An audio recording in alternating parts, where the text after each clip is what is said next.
technology is an enabler in the tech stack to help us tell stories. So let's start at things like the metaverse.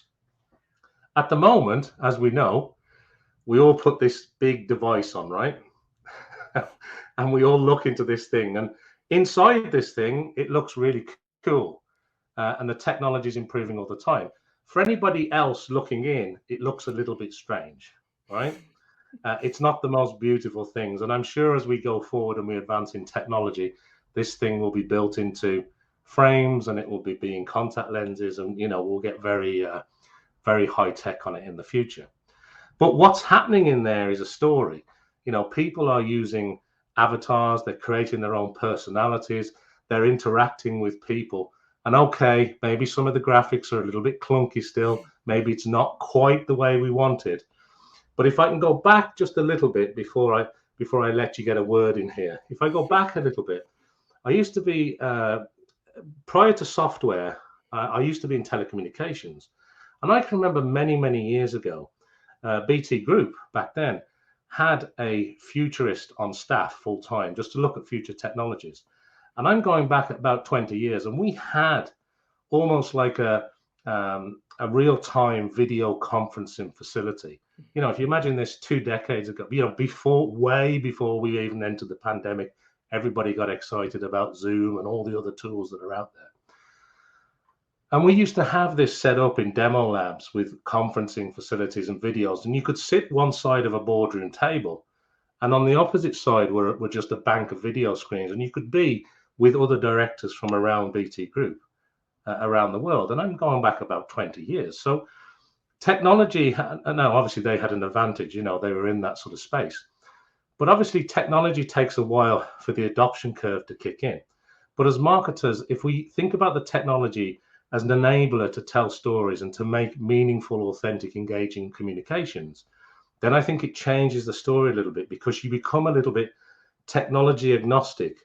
And that marketing tech stack that we need, you have to make sure that you've got the right tool for the right job. And there's an ocean of choice at the moment. So the job of somebody to get that stack right, it's not easy.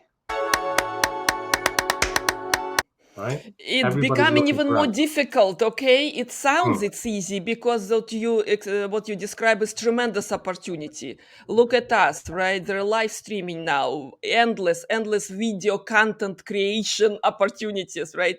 Endless audio platforms now. Think about Clubhouse, think about Twitter Spaces, and other things that marketers could not think about not long ago, right?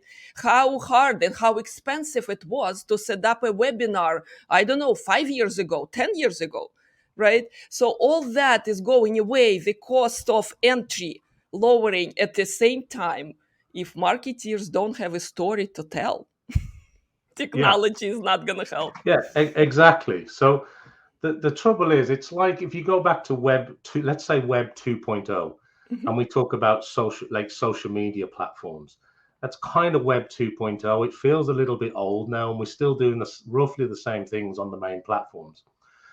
But when you talk about Web 3 and you start talking a bit about where the machines kick in and where you've got real-time 360-degree rendering happening in real time, that's a slightly different beast. Whereas a lot of these Web 2.0, they're quite flat. They're typically text-based.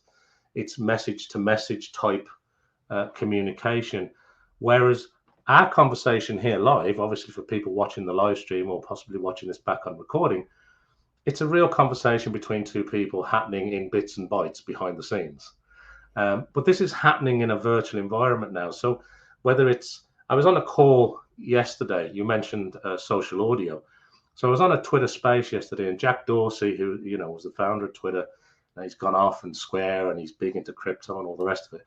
But he was speaking at it with a couple of people from Sequoia Capital, and there were there's about 7,200 people on that Twitter space. Now, you've only got to go back a few short months, and that technology stack wasn't as stable as it is today. You couldn't have 7,000 people on the stage in one go on a live audio call in a social audio environment. And prior to that, everybody was on Clubhouse. And, Spotify got into the game a little bit. They launched a product called Green Room, where they purchased and sort of reassembled a company that used to be called Locker Room, which was a sporting type technology platform.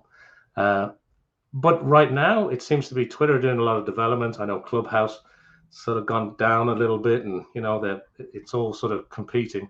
We're still really to see what LinkedIn are going to do there. Of course, Microsoft are doing its thing with Microsoft Teams, and they're getting much more creative. But I think the exciting thing from a marketing tech stack and a disruptive technology perspective, which is really what we're talking about here today, it's the tip of the iceberg. We're just scratching the surface of what we're going to be able to do here.